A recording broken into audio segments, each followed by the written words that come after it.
Hello and welcome to prolific classes. I am Himanshi Das और आज हम स्टार्ट कर रहे हैं the topic human circulatory system from the chapter life processes class 10th। तो इससे पहले कुछ वीडियोस जो है मैं ऑलरेडी अपलोड कर चुकी हूँ from the chapter life processes. तो you just have to go and search for the playlist class 10th biology और वहाँ पर आपको जो है सारी वीडियोज एक साथ मिल जाएंगी। तो अब स्टार्ट करें अगर ह्यूमन सर्कुलेटरी सिस्टम के अंदर, तो एग्जैक्टली ह्यूमन सर्कुलेटरी सिस्टम होता क्या है, क्या सर्कुलेट करता है ह्यूमन बॉडी के अंदर, क्यों सर्कुलेट करता है और कैसे सर्कुलेट करता है, ये चीज़ें हम बारी बारी आज के टॉपिक में पढ़ने वाले हैं।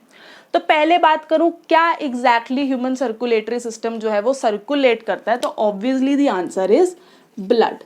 ब्लड हमारा एक बहुत important component of the body है। जिसे मैं बोलूँ तो ब्लड एक कनेक्टिव टिश्यू है जो कि हमारी बॉडी के अंदर बहुत सारी चीज़ें पहुंचाने में हेल्प करता है to different different body parts, right. अब उस ब्लड को सर्कुलेट करती है कौन, that is our human circulatory system.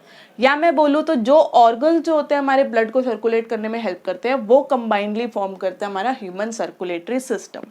तो यहाँ से अगर मैं बात करूँ एग्जैक्टली क्यों करना होता है हमारी बॉडी को ब्लड सर्कुलेट, तो ब्लड के अंदर जो है वो सबसे मेन कॉम्पोनेंट होता है plasma, right. Plasma is actually 90% of water and बाकी 10% के अंदर आते हैं हमारे डिजॉल्व न्यूट्रिएंट्स, हमारा डाइजेस्टेड फूड, हमारा वेस्ट प्रोडक्ट्स जो होते हैं या फिर हॉर्मोन्स जो होते हैं, तो वो इंक्लूडेड होते हैं प्लाज्मा के अंदर।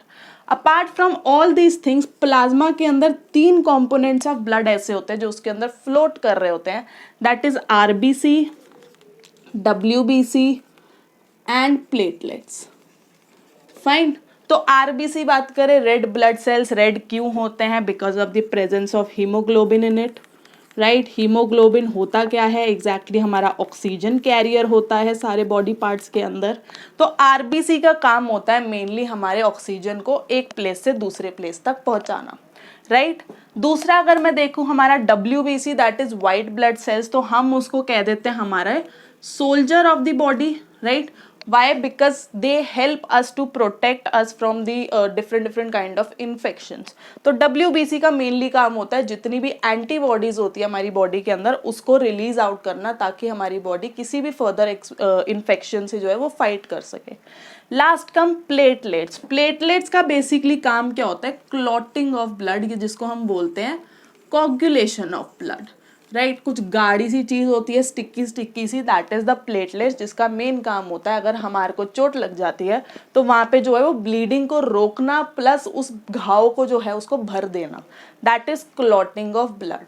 तो मेनली अगर मैं देखूं ब्लड को सर्कुलेट होने की क्यों ज़रूरत है, ऑब्वियसली उसके अंदर सारा डाइजेस्टेड फूड होता है, हमारे न्यूट्रिएंट्स होते हैं, हमारे हॉर्मोन्स होते हैं, हमारे आरबीसी उसके अंदर जिसके अंदर ऑक्सीजन है, हमारा डब्ल्यूबीसी है जो कि इन्फेक्शन से फाइट बैक करता है, हमारे प्लेटलेट्स है जो कि ब्लड कोगुलेशन में हेल्प करते हैं, प्लस ब्लड जो होता है हमारा बॉडी टेम्परेचर भी रेगुलेट करने में हेल्प करता है।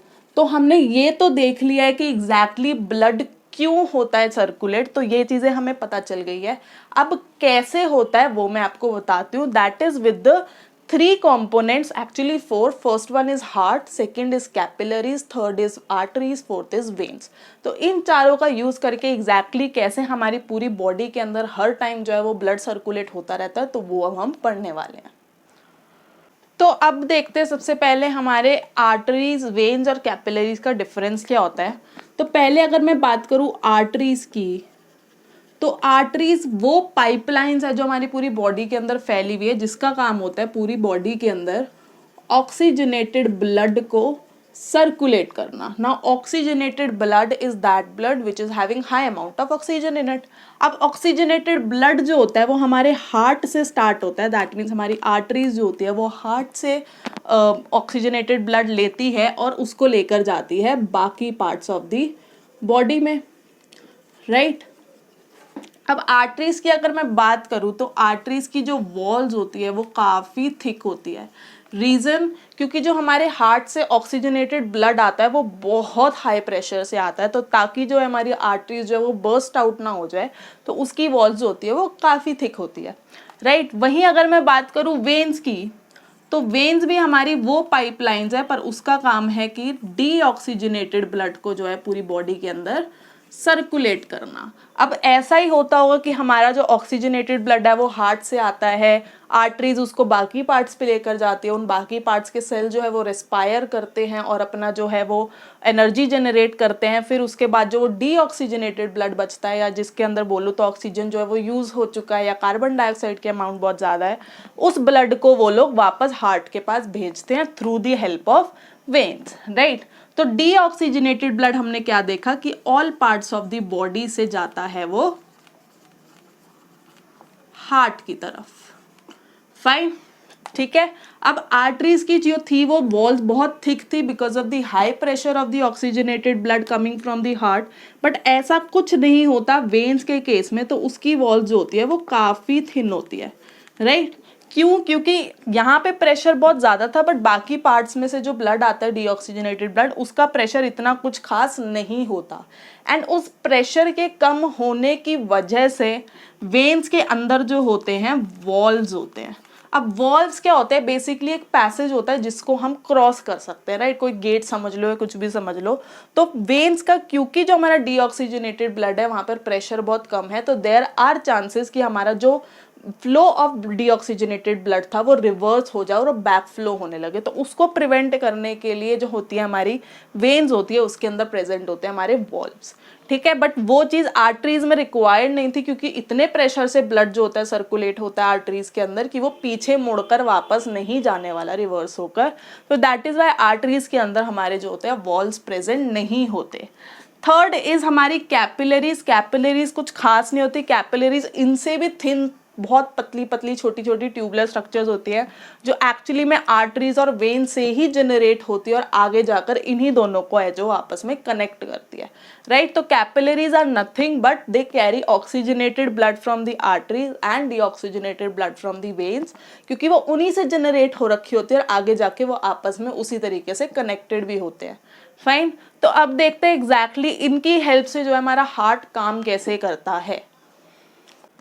तो ह्यूमन सर्कुलेटरी सिस्टम की अगर मैं बात करूँ तो हमने उसके 5 कंपोनेंट्स पढ़े हैं, that is blood, heart, arteries, veins and capillaries. तो बाकी सबकी बात तो हमने कर ली। मेन है हमारा हार्ट, जो कि सबसे ज़्यादा इम्पॉर्टेंट ऑर्गन है पूरे बॉडी के अंदर, या फिर मैं बोलूँ ह्यूमन सर्कुलेटरी सिस्टम के अंदर। तो उस हार्ट का काम होता है ब्लड को सर्कुलेट करना with the help of the other arteries, veins and capillaries. तो एग्जैक्टली हमारा हार्ट काम कैसे करता है? तो हार्ट एक ऐसा ऑर्गन है बेसिकली जो थोड़ा रफली ट्राइंगुलर शेप के अंदर होता है और उसका साइज सिर्फ इतना होता है जितनी हमारी एक क्लेंच्ड फिस्ट होती है, राइट। तो जो हार्ट होता है उसके अंदर, ह्यूमन बॉडी के अंदर basically heart has 4 chambers, right. तो ऊपर के जो 2 चैम्बर्स होते हैं उनका नाम होता है एट्रियम्स, या फिर प्लूरल अगर बात करूँ तो एट्रिया। एंड सिमिलरली जो नीचे के चैम्बर्स होते हैं 2, उनका नाम होता है वेंट्रिकल्स, राइट। एट्रियम का मेन काम होता है ब्लड को रिसीव करना, अब चाहे वो ऑक्सीजनेटेड है, डीऑक्सीजनेटेड है, वो हम अभी बात करेंगे। बट एट्रियम्स का काम होता है ब्लड को रिसीव करना और वेंट्रिकल्स का काम होता है उस ब्लड को अपनी पर्टिकुलर किसी जिस भी ऑर्गन के अंदर उसकी रिक्वायरमेंट है वहाँ पर उसको लेकर जाना, फाइन। और एट्रियम और वेंट्रिकल के बीच में होती है वो वॉल्व्स जिसका नाम हम V1 V2 ले रहे हैं। राइट साइड को मैं V1 ले रही हूँ, लेफ्ट साइड को मैं V2 ले रही हूँ। तो इन वॉल्व्स का क्या काम है? Basically to prevent the back flow of the blood from atrium to ventricle. तो बेसिकली क्या होता है, जब एट्रियम कॉन्ट्रैक्ट करता है तो वो जो ब्लड होता है जो भी इसके अंदर होता है वो पुश हो जाता है वेंट्रिकल्स के अंदर, एंड अगेन वेंट्रिकल्स कॉन्ट्रैक्ट होते हैं तो वो अपनी पर्टिकुलरली हमारी वेन्स या फिर आर्टरीज के थ्रू जो है अपनी डेस्टिनेशंस पे जाता है। बट उस कॉन्ट्रैक्शन के अंदर जो है वो ब्लड वापस ऊपर ना चला जाए उसकी देखभाल करते हैं हमारे वॉल्व्स, राइट। तो जैसे ही वेंट्रिकल्स हमारे कॉन्ट्रैक्ट होते हैं हमारे वॉल्व्स जो होते हैं वो बंद हो जाते हैं ताकि जो हमारा जितना भी ब्लड था वो वापस से एट्रियम के अंदर ना जाए। Now right side of the heart and left side of the heart के बीच की जो पार्टीशन होती है इस मसल का नाम होता है सेप्टम। इनको वॉल्व्स की बात करूँ या सेप्टम की बात करूँ तो इन चारों के अंदर जो भी ब्लड जाता है जहाँ से आता है जहाँ भी जाता है उन चारों को डिफरेंट रखना, अलग अलग रखना बहुत ज़रूरी है, जिसके अंदर हेल्प करते हैं हमारे वॉल्व्स और हमारा सेप्टम। तो अब देखते हैं एग्जैक्टली डबल सर्कुलेशन कैसे होती है। तो 6 स्टेप के अंदर हमारी जो हार्ट होते हैं उसके अंदर डबल सर्कुलेशन कंप्लीट होती है।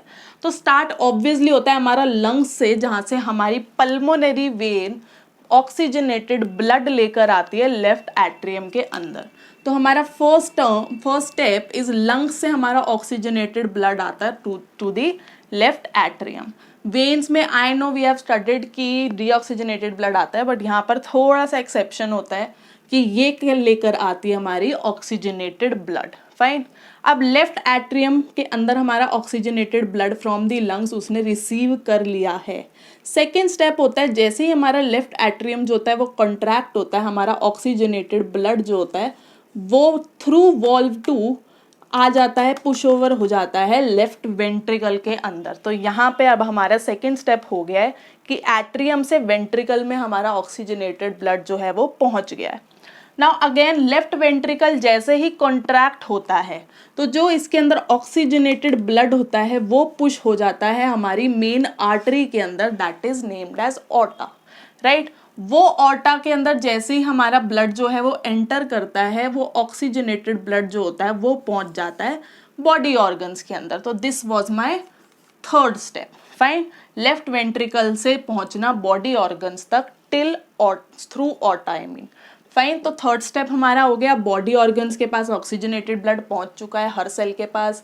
यहाँ पर अलग अलग आर्टरीज जो होती है और बट जाती है ऑर्टा के अंदर, अलग अलग बॉडी पार्ट्स में जाती है, फिर उस बॉडी पार्ट्स के अंदर और सारी कैपिलरीज बढ़ती चली जाती है एंड हर सेल के पास जो होता है वो ऑक्सीजनेटेड ब्लड पहुँचता है एंड वो रेस्पिरेशन प्रोसेस फॉलो करते हैं एंड फिर उसके अंदर जो है वो ऑक्सीजनेट यूज़ हो जाता है और वो ब्लड जो होता है वो डीऑक्सीजनेटेड बन जाता है, उसके अंदर सारे वेस्ट प्रोडक्ट्स जो होते हैं वो डिज़ोल्व हो जाते हैं। तो फोर्थ स्टेप है जब हमारा काम हो गया है, हमारी एनर्जी जनरेट हो चुकी है with the process of respiration, तो जो हमारा डीऑक्सीजनेटेड ब्लड था वो पहुंचता है राइट एट्रियम में with the help of a vein named as vena cava. तो वेना कावा का काम है कि बॉडी ऑर्गन से हमारा डीऑक्सीजनेटेड ब्लड लेकर जाना राइट एट्रियम के पास। ठीक है। तो यहाँ पर भी हमने देखा कि एट्रियम ने है जो डीऑक्सीजनेटेड ब्लड को रिसीव करा है। अब again fourth step is done. Atrium जो है हमारा राइट एट्रियम वो भी कॉन्ट्रैक्ट होगा और हमारा ब्लड जितना भी था डीऑक्सीजनेटेड ब्लड थ्रू वॉल्व 1 वो पहुंच जाएगा हमारा राइट वेंट्रिकल के अंदर, दैट इज स्टेप नंबर 5। तो हमारा राइट एट्रियम से डीऑक्सीजनेटेड ब्लड एंटर कर चुका है राइट वेंट्रिकल में थ्रू वॉल्व 1। फाइन। अब लास्ट स्टेप हमारा बचता है, राइट वेंट्रिकल अगेन कॉन्ट्रैक्ट होता है और वो सारा डीऑक्सीजनेटेड ब्लड जो होता है वो पल्मोनरी आर्टरी के थ्रू वापस चला जाता है हमारे लंग्स में। तो step 6 is from the right ventricle हमारा डीऑक्सीजनेटेड ब्लड गया लंग्स में।